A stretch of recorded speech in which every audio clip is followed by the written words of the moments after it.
Greetings of the day to everyone. Today we are going to discuss chapter 1, nutrition in plants for class 7th. In this video we will discuss about heterotrophic mode of nutrition and few more topics. Okay. So in previous videos we have discussed about the importance of photosynthesis. So let's discuss about heterotrophs now. Heterotrophs. What is heterotrophic mode of nutrition? What we mean by this? That other than green plants and blue-green algae, all others are heterotroph. The mode of nutrition in which an organism cannot make its own food but they depend on others for their food, that is called heterotrophic nutrition. Okay, they depend directly or indirectly on plants for their food. So on the basis of mode of nutrition, they can be divided into saprophytes, parasites and symbionts.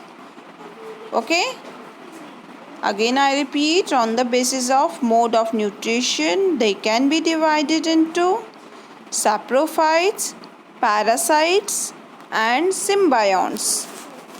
So let's discuss all these in detail now. Okay, so all the non-green plants obtain their food from heterotrophic nutrition. Okay, so these three are the different types of heterotrophic nutrition. Now first we will discuss about saprophytic nutrition, the mode of nutrition in which the non-green plants obtain their nutrients from dead and decaying matter. जो सड़ा गला होता है, dead and decaying matter होता है, they take their nutrition from them only, and they are called, this type of mode of nutrition is called saprophytic nutrition. Okay, nutrients, they take nutrients from dead and decaying organic matter, and plants that use this saprophytic mode of nutrition are called saprophytes. What are the examples for saprophytes? Coral root, Indian pipe, fungi, all these are the examples for saprophytes. Okay, I hope saprophytes must be clear with you. Okay, all these are the pictures related to saprophytes. These are the roots of saprophytes. The roots of saprophytes contain organisms. What these organisms are called? Fungi. What the fungi will do? They will secrete digestive juices on the dead and decaying matter and convert it into a liquid that is used as a nutrient by the non-green plant. They are not able to take it directly in the form as they are. First they have to get it digested outside only. For that they will secrete the digestive juices, and with the help of these digestive juices, that dead and decaying matter will convert into liquid. Now they can take it in that liquid form. So organisms that derive their nutrition from dead and decaying organic matter are called saprotrophs, and this type of nutrition is called saprophytic nutrition. Okay, are you able to see in this picture the fungi which secrete the digestive juices? Okay,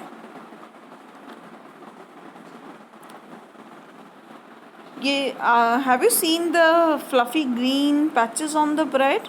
If you kept the bread at some moist place for 2 or 3 days, है ना, हमने देखे हैं ना green colour के patches. हम बोलते हैं that bread has spoiled now. we have to throw it, we cannot eat.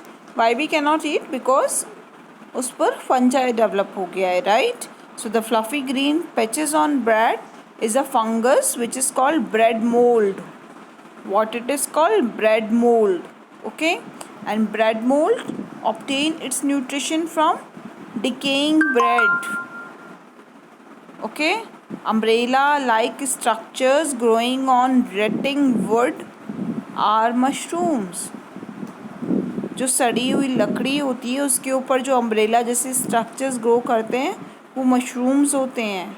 So mushrooms are also सेप्रोट्रॉफ्स.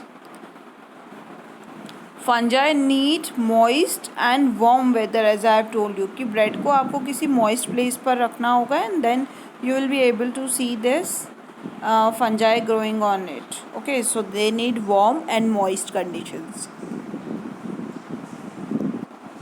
Are you able to see these mushrooms?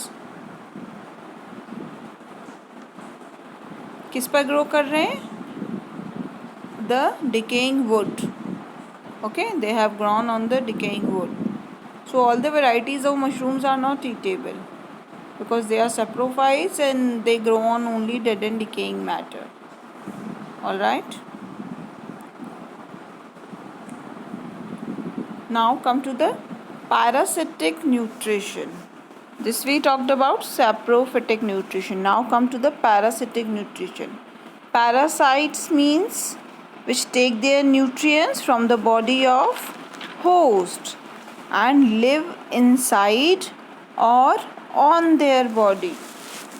Okay, so this is the mode of nutrition in which some plants live on the body of other living organism and derive ready-made food from them and called parasitic nutrition. The plant that obtains ready-made food from another organism are called parasite.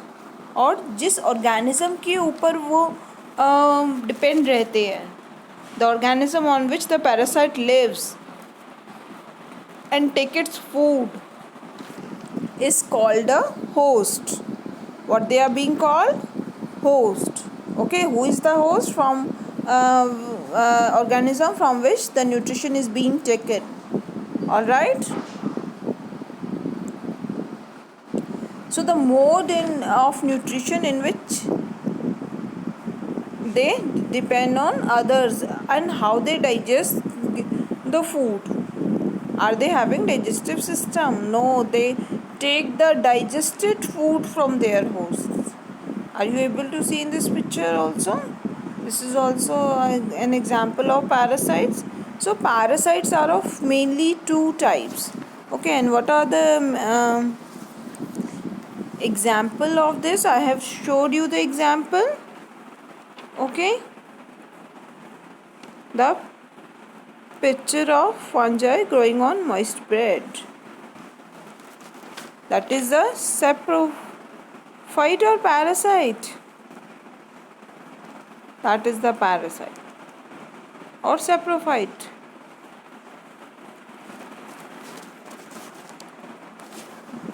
Just have a look over here. See, what is this? It is saprophyte only. Okay, don't get confused between these two. All right. Now I'll provide you the example for parasite. Cuscuta, mistletoe, we'll talk about them. So there are two types of parasites mainly: total parasite and partial parasite. Total parasite which totally depend on their you can say host. Okay, and take their nutrition from them. They totally depend on them. They don't give anything to them in return, but they make them ill. Okay, देते कुछ नहीं है पर उसकी वजह से host को diseases भी हो जाती हैं. These are the total parasites. Okay, Cuscuta is a very good example of this. All right, are you able to see? This is the Cuscuta. Okay, growing on any other plant? It's total parasite. Now let's discuss about partial parasites. So this is the mistletoe. Okay. So mistletoe is having green leaves, so it can prepare its food by its own, but for water and mineral it depend on some host. So it is partial parasite, you can say. All right.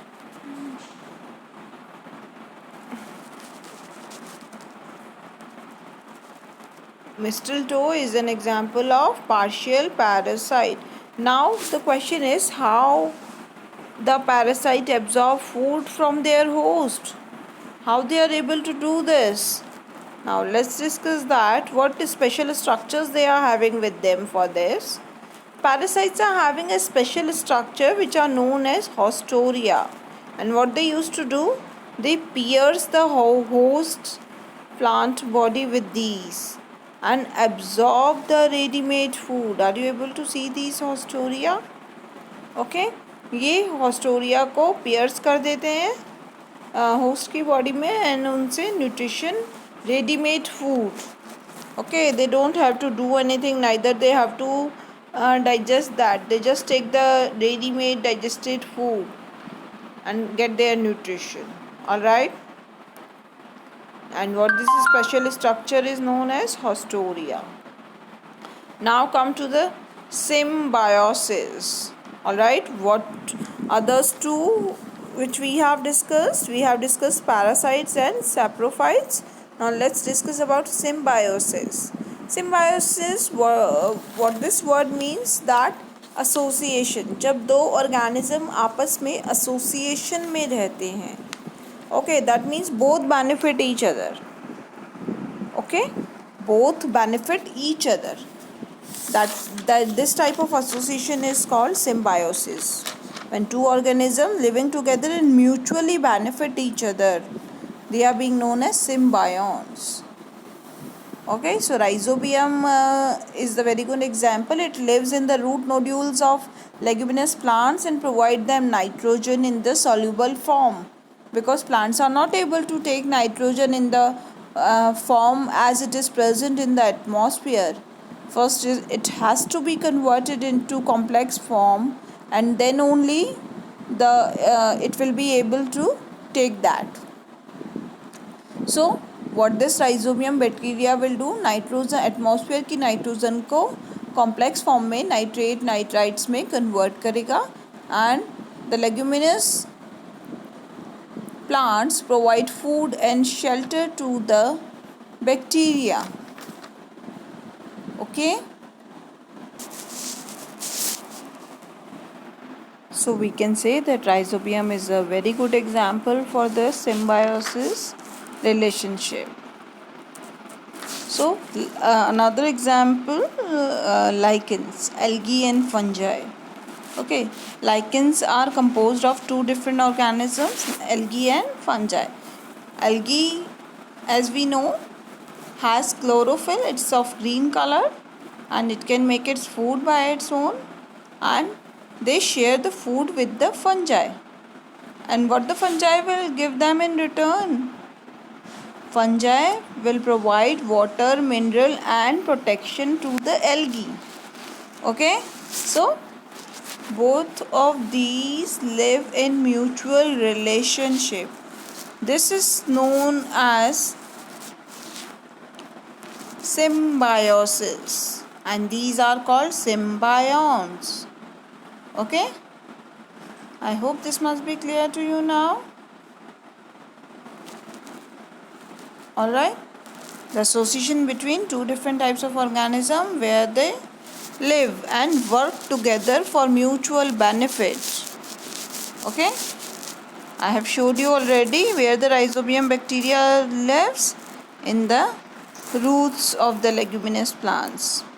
Okay, in the nodules. Okay, so now let's discuss our next topic, that is all these we have discussed about heterotrophic mode of nutrition. Now we will discuss some special type of nutrition which occurs in plants Okay, so what are these? These are the insectivorous plants. That is called special mode of nutrition. Okay, some plants feed on insects for fulfilling their nitrogen requirements, and they are being called insect eating plants or insectivorous plants. Example: Venus flytrap, pitcher plant, drosera, etc. So these plants are green in color and able to do photosynthesis. But for protein synthesis, they cannot take nitrogen from atmosphere, as I have already told you that plants are not able to take the atmospheric nitrogen in the form as it is present in the atmosphere. So what they do for that? They trap the insects which gives them nitrogen. Okay? These plants cannot get nitrogen from their surrounding. What are the common example? Pitcher plant, Venus flytrap, drosera. All these are the common examples for that. Alright, this is a pitcher plant. Are you able to see a lid-like structure on the top of a plant? So, insectivorous plants are green. Are you able to see it is green in color? Okay, so how it catches, that now we will discuss. It how it catches the food to take the nutrition. Alright, these are the three pictures for this. This was the Venus flytrap which I showed you earlier. Okay, are you able to see here? This is Venus flytrap. This is pitcher plant. Pitcher plant is having this lid on it. It gets covered when the insect get trapped over here. And this is drosera. Okay. Now, let me discuss more about the pitcher plant, that how it traps the insect. See what happens. As I told you earlier also, that in a pitcher plant the leaf lamina is modified to form a pitcher like structure. Okay, मटके की जैसी structure बना लेती. Pitcher is what? The pot, the earthen pot. Okay, so it forms modified to form a pitcher like structure, and the apex of the leaf is modified into a lid that can open and close the mouth of the pitcher. So there are hair-like structures present inside the pitcher. You must be able to see over here. These small hair-like structures are present inside. Okay. So the apex of leaf is modified into a lid, जो कि जब insect trap हो जाएगा तो ये cover कर देंगे opening को. Okay. So when an insect land on the pitcher, the lid closes and the insects get entangled in the hair. I repeat myself, when an insect lands on the pitcher, the lid closes and the insect gets entangled in the hair. The pitcher, अब ये क्या होगा, फंस गया वो उसके अंदर. अब इसके अंदर क्या होगा, डाइजेस्टिव जूसेस सिक्रीट होंगे. वो डाइजेस्टिव जूसेस डाइजेस्ट करेंगे इंसेक्ट को, and plant will absorb the nutrients from it. Okay, all the nutrients they will take along with nitrogen. So I hope I have made myself clear now that how the insectivorous plants trap their insects. Alright, now the last topic that we are going to discuss is the nutrient replenishment in soil. How to make the soil fertile again. Okay, how we can replenish the nutrients into the soil. So there are two ways to do this. Okay, to make the soil fertile, to replenish the nutrients into the soil. What is the first way? The natural. Another one is artificial. If I talk about natural, then it is further bifurcated into two. Okay? It is further bifurcated into two. That is natural and artificial. Natural methods I was telling you is bifurcated into two. First through lightning. First through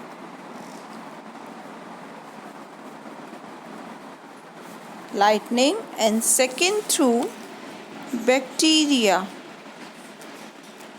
Okay, so rhizobium bacteria I have already discussed with you. At the time of lightning also it happens. Okay, so nitrogen content जो है वो convert हो जाते हैं. Alright, and plant will get the nitrogen by this way. So natural ways में first rhizobium bacteria आ गया. Next comes the crop rotation.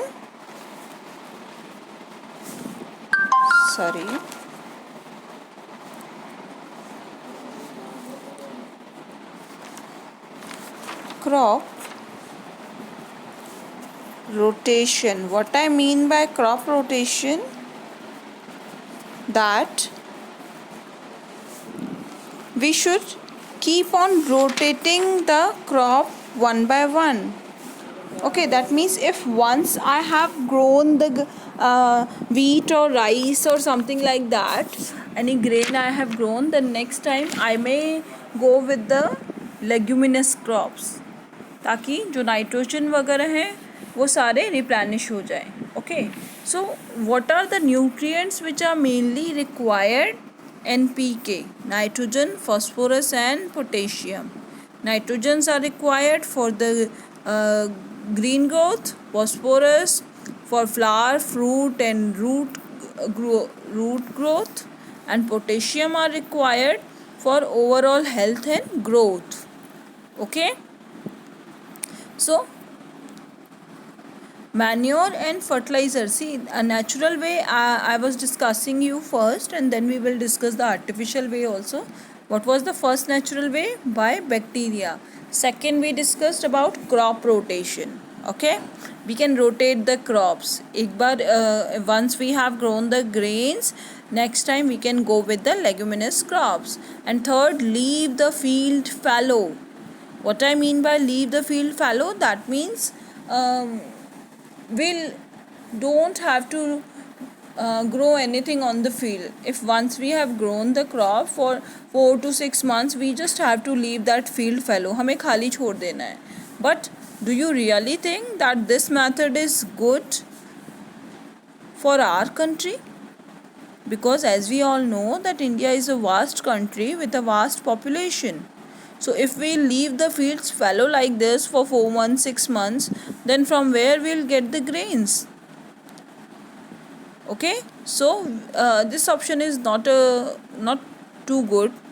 Okay, so we mostly grow with these with the other options. All right, next, artificial method by adding manure and fertilizers which contain nutrients. Okay, जैसे nitrogen, phosphorus, potassium, ये सारे nutrients जिन fertilisers में होते हैं.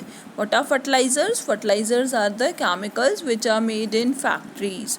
Artificially they are being made to provide nutrients to the plant. Okay, so these are the essential for plant growth. But sometimes we don't know the adequate amount. The farmer doesn't know how the adequate amount of fertilizer to be added or required by the soil. So sometimes he adds more than that is required, and it becomes harmful for aquatic plants and aquatic animals, because when it will start precipitating, when it will rain, what will happen?